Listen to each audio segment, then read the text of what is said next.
It is Edith. Welcome, Edith. Hi, Edith. I am going to share my screen because Oh, I wait. do. Yeah, I'm go going to ahead. wait for Donna to allow me to do that. Hello, Hi. Edith, where are you from? I'm now in South Korea, but I'm from Hungary. Oh my goodness. That's so Yes. interesting. Welcome. Yeah. What You're- time is it? You're I'm in so South excited. Korea? Yes. You're in Yes. South Korea. Yeah, now it's 9 o'clock in the morning. Oh my That's pretty gosh. good. Oh my And gosh. it's a Sunday 9 o'clock. Oh, here it- welcome. Yeah, it's 8 o'clock Welcome. at night here, and it's Saturday. Oh, that's Yes. so cool.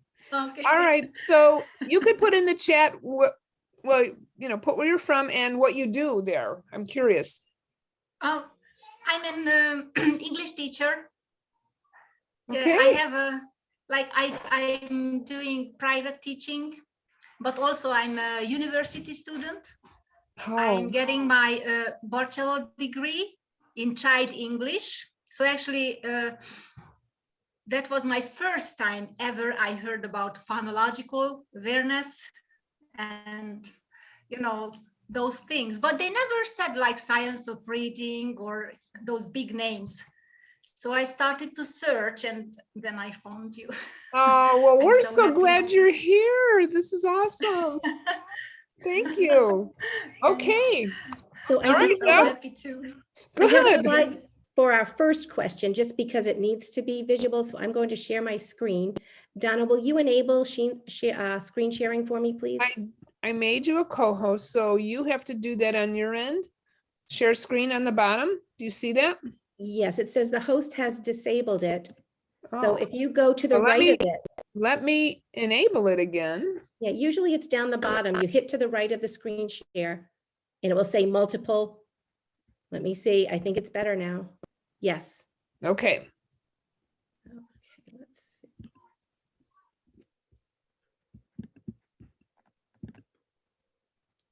There we go. Okay. Present. Okay, so here we are. I love science of reading, what I should have learned in college. These are our burning questions. And today is March 28th. If you're in the United States, it could be the 29th if you are in South Korea, right? That's right. 2021. So let's move to question number 1. The first question is, what order should letters and sounds be taught? So I took this to be what scope and sequence, what order. So what I did is I went to University of Florida Literacy Institute to grab theirs because I didn't want to infringe on anyone's copyright. If I posted something from Recipe for Reading or Wilson or Foundations or something like that. So we're going to take a look at their scope and sequence. And as you can see, they have 14 groups. And so we're going to just take a look at group 1 because this would be their recommended start. And as you can see, you're only going to start with A, M, S, double S, and T. So I'm going to switch over to my document camera so I can build some things for you.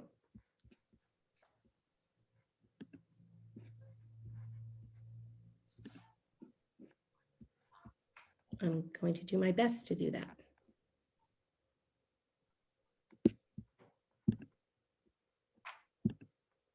Okay. Okay, so you can see I have the same sound cards that are recommended by University of Florida. And what they want us to look for in a scope and sequence are going to be continuant sounds. And those are sounds that you can say for a long time, like s. They include the T, which is a stop, as you can see. You can't say that for a long time. So you would always want this to be in the final or last position when you just start teaching. The vowel sound in their first group is A, and the most common sound for that is going to be A. So the words that could be built with these letters could be at, mat. See how you can hang on to the M for a long time and blend it into the A, mat. You could also make sat, And it doesn't really give you an opportunity to put the T in the initial place with these particular sounds. So it forces you to use the continuance at the beginning. So even if a student just has 3 sounds or so, they can be building some words. And they don't want you to stay there. So they do, the next step would be the P sound. Again, that's a stop. You cannot say it for a long time. That would be in the final position. They also introduce another vowel, the O, and they purposefully do a vowel that is very far away in sound from the A. So ah, ah. Can you hear the difference? So hopefully kids would hear that difference, and now they can make even more words.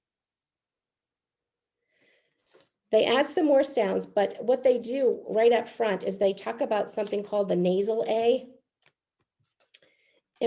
And these 2 cards, N and M, are produced through your nose. So it's going to change the sound of, I think, the A. So A will no longer say ah. If I try, I can't. An, it doesn't say an. And if you touch your nose, it will vibrate. And same for M. Am. This usually becomes very confusing for children who struggle with the English language. So I like how the University of Florida has pulled in the nasal A really quick and early, because kids who struggle will always say ah. So let's go back to, find my other camera. There we go. Let's go back to that scope and sequence, and I think that question is answered. So let's see.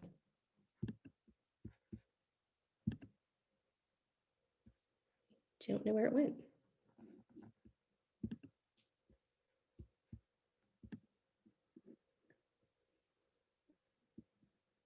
I do not see it. Edith, do you have any questions about the scope and sequence and why we would choose continuance first? I had the same question. What order should we teach and why? Because I always heard that first maybe M or S and T, and then there's no more answer. What should be the other ones? What the step by step? Yeah. All right, so let's take another look at this. Full screen.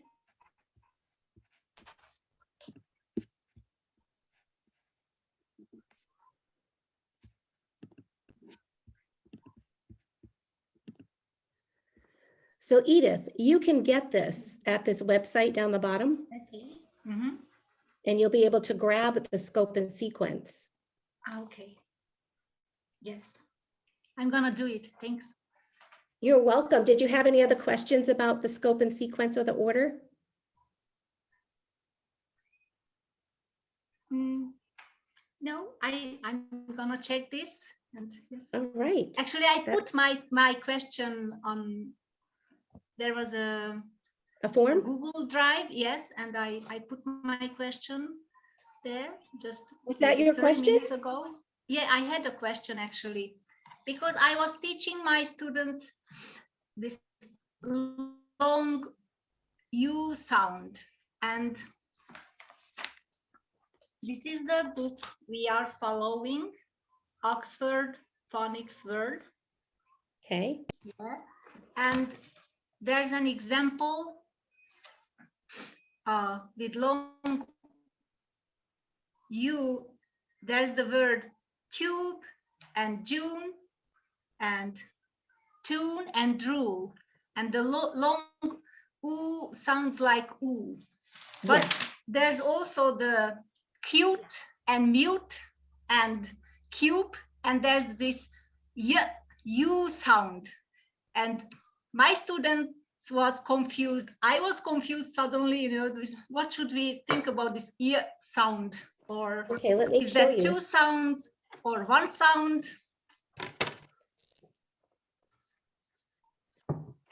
So I think you said one of them was cute. Yeah, one is cute and the other one is like June. June. June. And two of them long U sound, but one time there's this Y sound like you.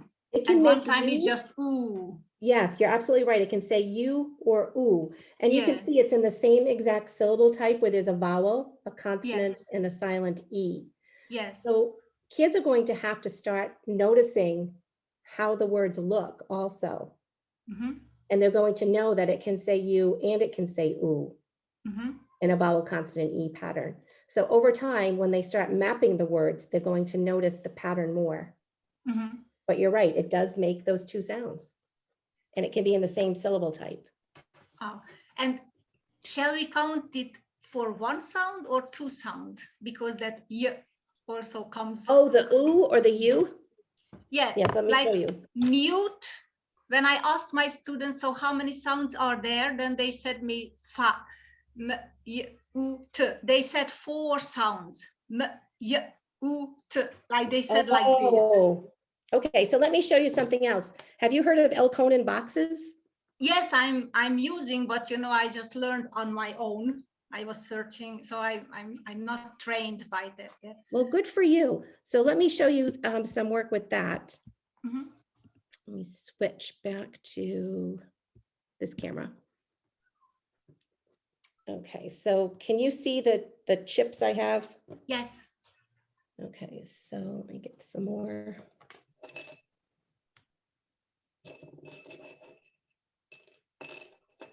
So I have more than we actually need.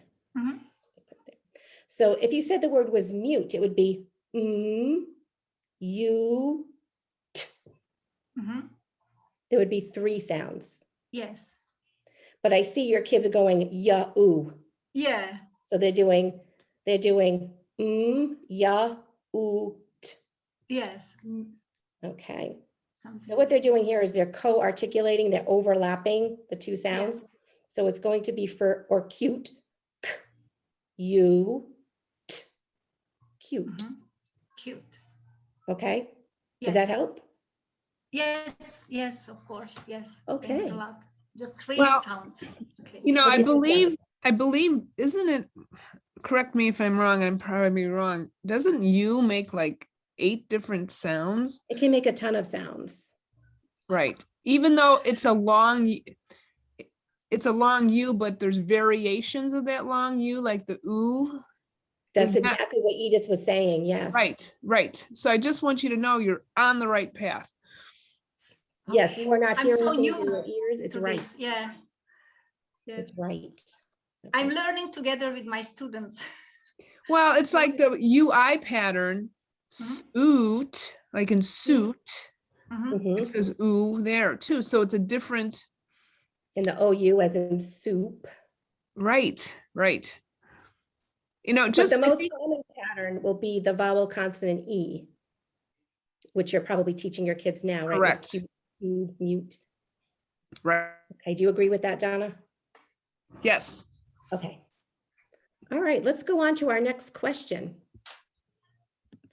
And my questions are in a pile in front of me in an organized order, at least organized to me. So the next question says, I recently heard the digraph TH has 2 sounds. I am having a hard time differentiating them. Can you explain this a bit more?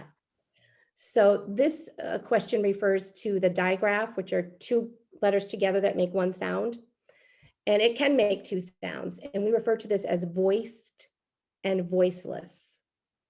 So if it is voiceless or voiced, the position of your mouth is exactly the same. Your tongue comes through your teeth, and your teeth are just parted slightly. So the voiceless, but if you hold your throat and turn your voice box on and do it, you can hear, can you do it? So you can hear that. But it's going to make different sound. It's going to be voiced or voiceless depending on where the digraph is in a word, whether it's in the initial position, the middle, or the final. So in the initial position, it's voiceless for content words. And by content words, we mean those words have meaning to them. They're usually nouns, verbs, adverbs, adjectives. So we call those content words. And I'll put some of them here.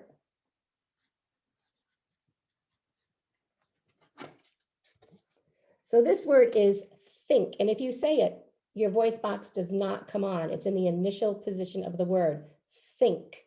So it does not come on. It will not come on with these next two words either.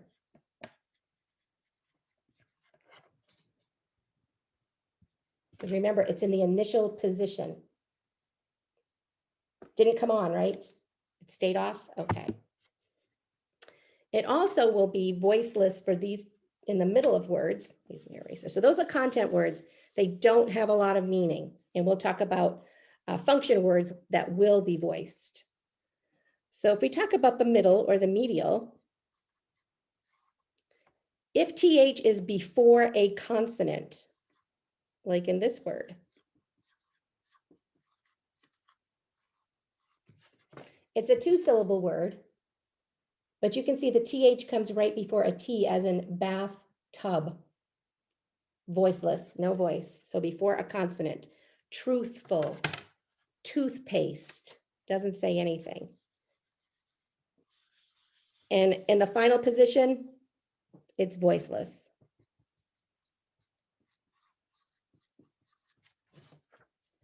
Like bath, math, Beth.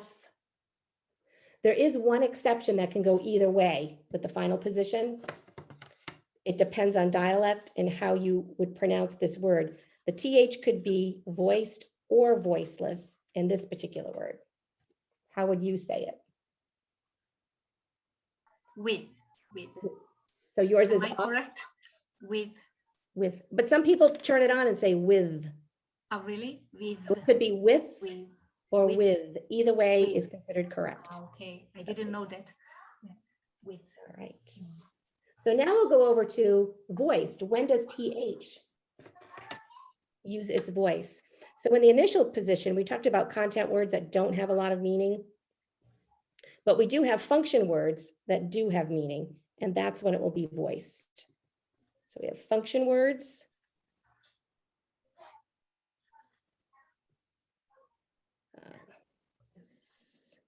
Actually, these don't have specific meaning. I'm so sorry.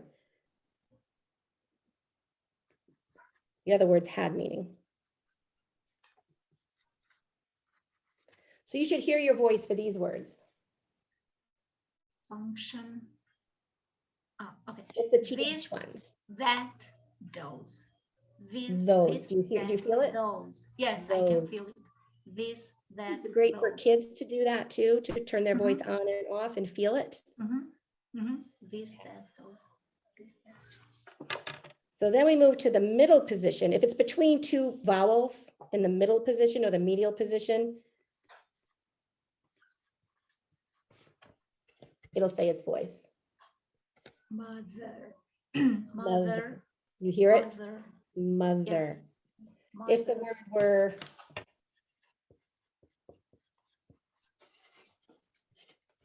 it's between two vowels. Bath. It would be bath if it didn't have the E, but A is going to say its name. It's going to be bathe. A bathe. Bathe. Do you hear it? Yes. You feel it? Bathe. And then here's another one. It's between two vowels. But notice that OR doesn't say or here. It says worthy. Worthy. Worthy.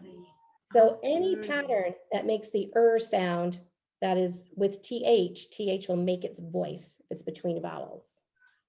Okay. So that was our second question. That was around the two sounds of TH, and the two sounds are voiced or voiceless. Okay. Donna, do you have anything to add to that? No, ma'am, you're doing a great job. All right. How are those? How's the baby over there? They're all pretty noisy downstairs, but I'm in, I'm in the quietest room in the house, so we're all good. All right, here's the next sound, the question rather. It's from Julie. I hope Julie comes on. She says, nope, that one's not hers. Sorry. Digraph TH, let's move that one. It says the letter QU, does the letter QU make one sound or two? So it's not just one letter, it's two letters. And it does make two sounds. So typically it would look like this.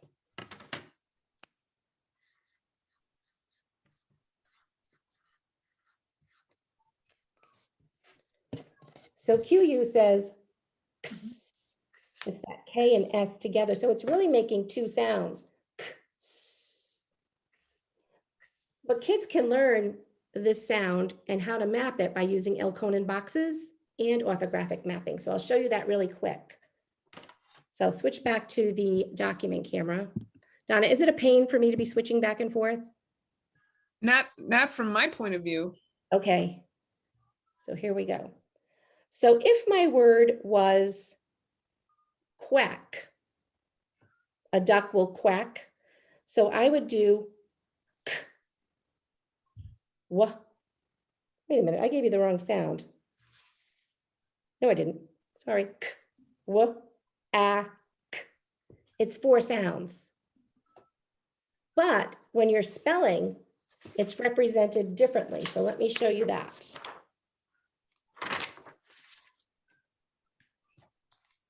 Sharpie. So what we would do when we orthographically map for kids, because it makes two sounds, but it only takes up one box, we do, see how it's overlapping?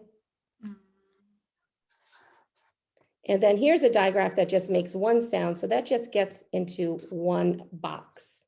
So we do know there's four sounds in the word quack, but orthographically, this is just going to take up one box when we spell it. We are not going to spell it, was it K, K-U, K-S? Yes. Well, K-W, sorry. I think I gave you the sound for X at the beginning. I apologize. Do you have any questions about that, Edith? No, it's clear. Yes. It's pretty clear. Okay. Yes, it's very clear. So that was how many sounds are there in QU? There are two. There are two graphemes and two phonemes in that one. So move that one over. I think X was next.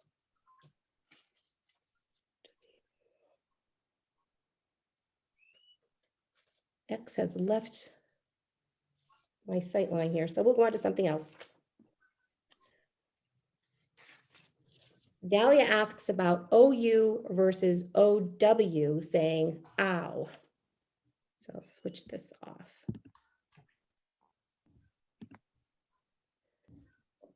So this is what she is asking about. OW and OU saying ow. Now, OU can say something else, but she just wants to know about the ow and how that is different from each other.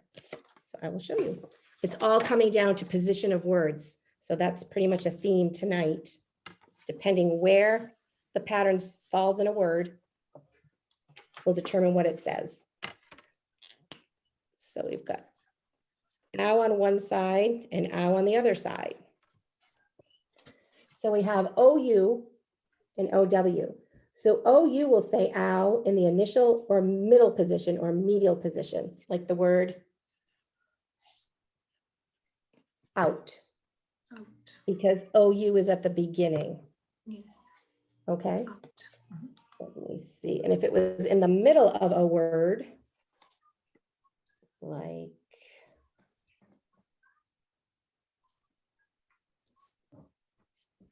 let me see, here's all of my words. Donna, give me a word with it in the middle. Never mind, I found one. Okay. I have all my questions in little strips. Probably wasn't the best way to organize. Found, ow, and. So that's in the middle position. And here's another one at the beginning. Out. Ouch. Ow. So when Ow. it's in the final position, that's when we're going to use OW to say ow, as in cow, Cow.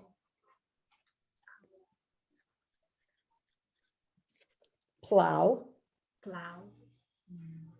and how. So again, it's all determined by the position Yes. in the end. Okay. Yes. And OW is anytime there is an ER at the end. So it would be AW plus OW plus ER, such as flower, Flower. has the ER, Flower. shower, Shower. Shower. but it's still the OW. It's, you're adding the suffix ER. Yes. Or actually not always, not a suffix because flower is a base word. Same with shower. Shower. Flower. Now it also gets, it can be in the medial position in one syllable words that end with L and N. I don't know how advanced you'll be moving along with your kids.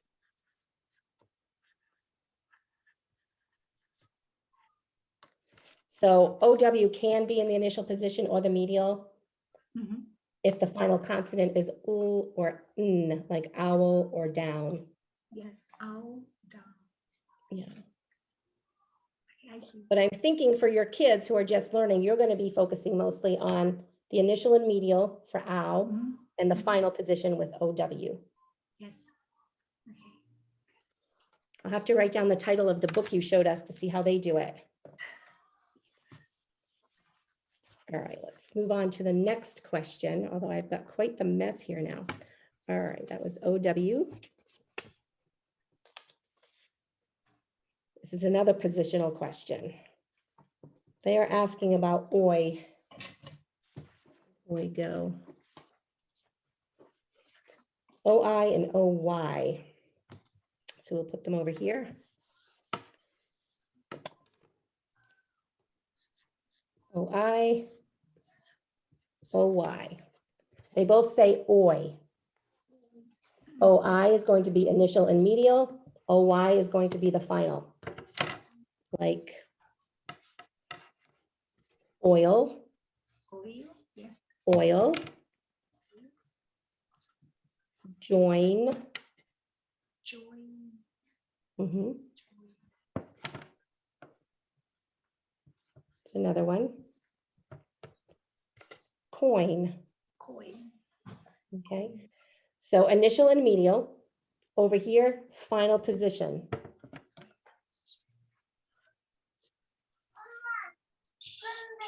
Oi. Sorry. That's My okay. The more the merrier. Enjoy. See the final position Yes. Enjoy.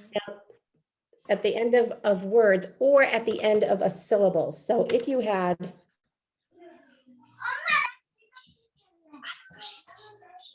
royal, Royal. because Roy is a syllable, it's not a complete word. So that would be in that position. Royal. Okay. So initial, medial, final in words and syllables.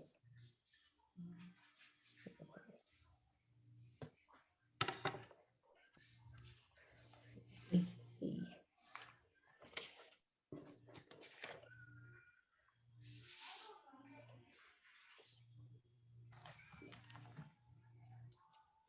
Oh, sounds ending in Y. So this would be in the final position for all of the words. Y is quite busy. So these are all the sounds Y can make at the end of a word.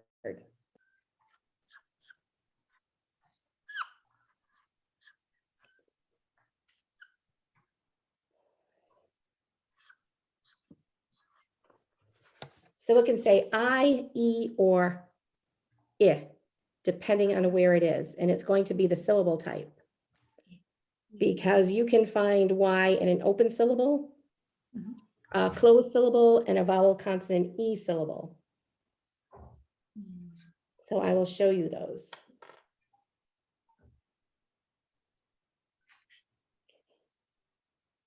Okay, she's got those. So at the end of a one syllable word, it's going to say I as in cry Right. Cry, cry. This is an open syllable, Open. but it can also, did your book talk about syllable types? No, not really. Actually, what is exactly open syllable? I I'm will not tell you. clear about that. Yeah. So an open syllable, now this is why acting like a vowel, but an open syllable always ends in a vowel. So the word hi, like hi, how are you, would be open. Go, Okay, go. where the vowel says its name, Okay. that would be open. And you'll see it a lot in multisyllabic words. Yeah, do like solo. Okay. Thanks, Donna. Sure. Solo. Solo. Solo. So Edith, this would be two open syllables. So, low. Low. Two open syllables. Mhm. And in English, we have 6 different types of syllables. Really? It's all good. Look, you already know one. Okay, this is one. Great. Okay. So that would be open. And because Y sometimes acts like a vowel, this is an open syllable. And notice the vowel sound it is saying, I, long I. Long I, yes. So it can also say in a vowel consonant E syllable,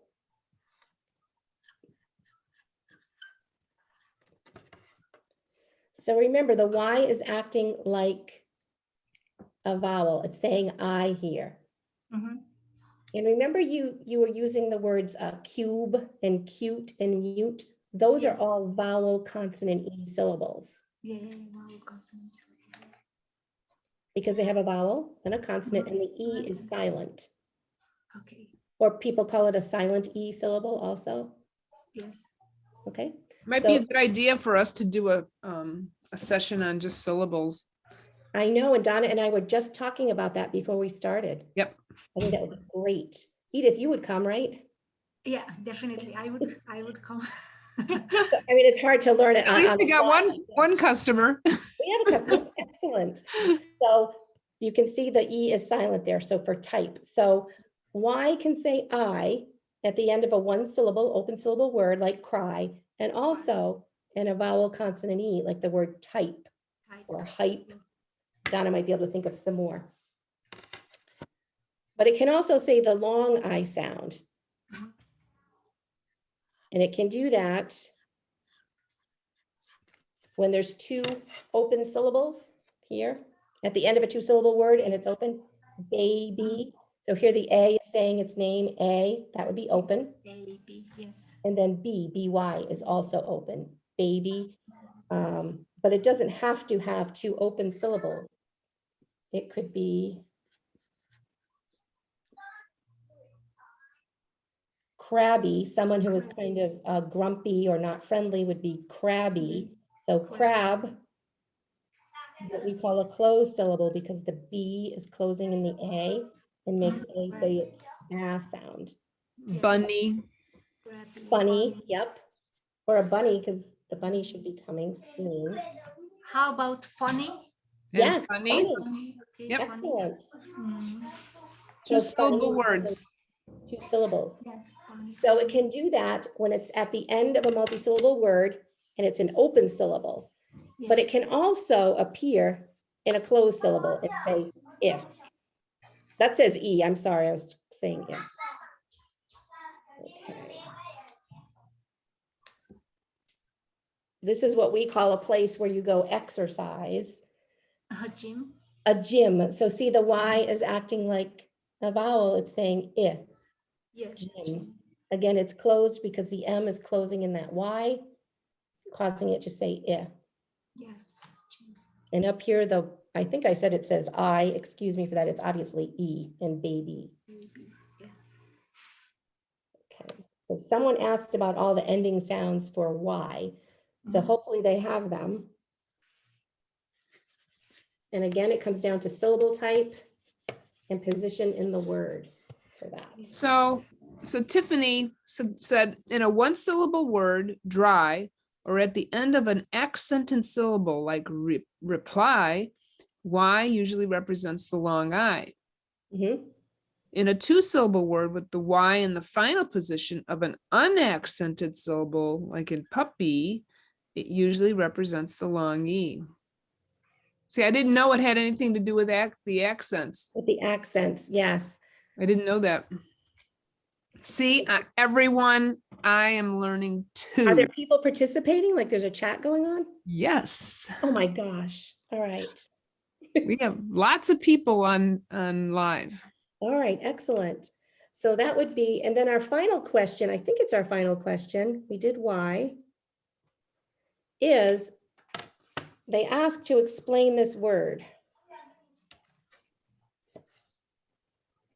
Oh, It's the word of, and of sounds like this. It sounds like v. So this is what we would call an irregular high frequency word. So we see it all the time, but it is not spelled as we would expect it. So kids are going to have to learn this by heart. And there's lots of you who understand about heart words. And I was going to take you right to that site. So we would put a heart under each letter saying, they don't make their own sounds. We just have to learn that. So Edith, are you familiar with the irregular words? Like sight words, high frequency words? Yes, we used to call them sight words, but now we call them high frequency. They're in books all the time. Words, yes. But sometimes words that are in books all the time are spelled regularly. Think of one, Donna. said, oh, regularly? Yeah. That? That I was thinking. So this is a high frequency. It happens all the time in books and text. And sometimes we teach kids before they have all of the knowledge of a TH, we'll just teach it to them as a high frequency word that it's somewhat, but it's not really irregular, where this one is irregular. Yeah, So they're both high frequency. This one's regular, this one's irregular.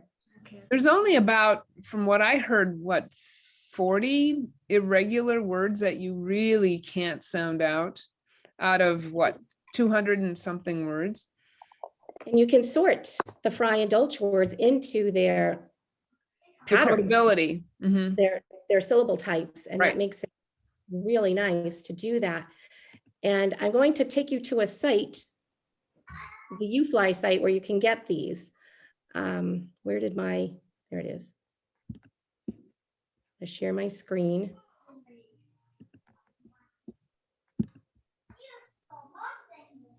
And Edith, you can get to this site with the original email, the address I gave you at the very beginning for the scope and sequence. Mhm. So it's the University of Florida Literacy Institute. It's amazing what they've created for teachers. So you would see this and you would click on irregular high frequency words. And I know we talk about it all the time on the Science of Reading page and we direct people here, but I'm not so sure if they know what to do when they get there. So what you will see is irregular heart words. And you can see the boxes in the heart there.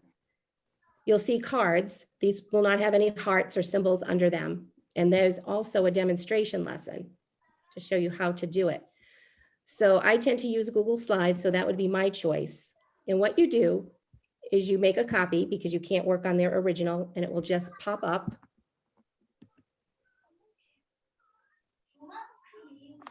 Just pop up. So what you're going to see are instructions, how to use it. And then they have all, I think they must have all of them, but here's the one we're talking about. So in the word, let's see, said, let's look at that one first. They use a color block for the regular sounds that you hear in the word. The colors don't matter. You can use any colors you want. So we know that S is regular, D is regular, so they get a box, but AI sounds like eh, it sounds like short E. So this pattern would be marked with a heart because that's really the only pattern that we have to remember because we can hear that the accurate sounds for the S and the D. So all of this is already created for us, which is quite exciting. Let's talk about is and his and why they're irregular. Okay. And it also tells you down the bottom, I don't have it in present mode. So if you weren't sure yourself, there's notes down the bottom. So for is, S is making the Z sound. So that's why that is irregular and would get the heart. And sometimes S can say Z, but this early in a child's learning, they're going to be learning S is the most regular sound. And I think this is great. It's a great instructional tool, but I also did my screen change?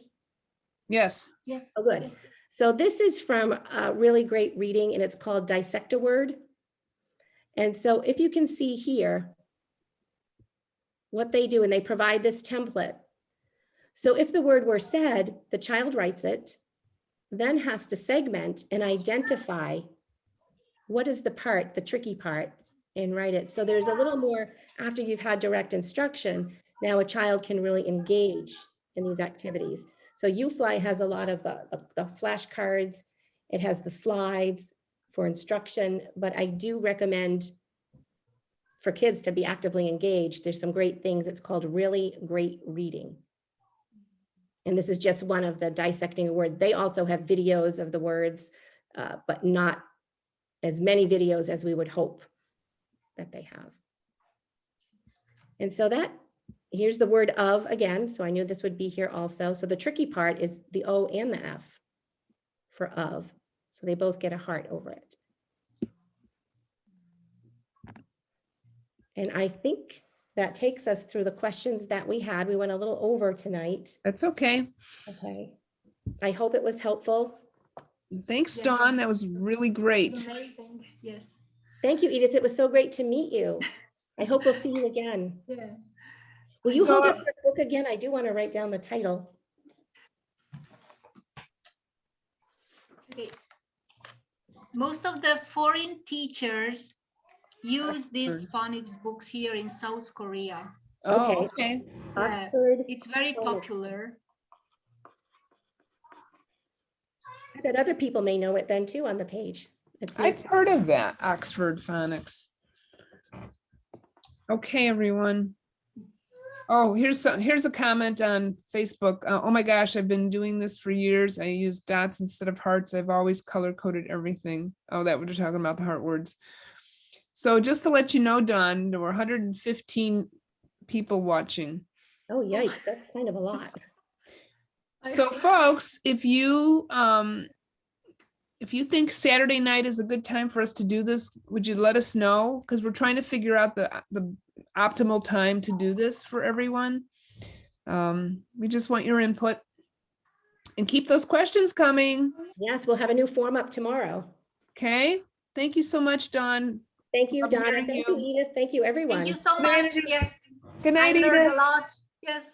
Oh, good. Bye-bye. Bye-bye. See you next time. Yeah, see you next time. Yes, please do it. love Such a it. big help. Yeah. Oh, good.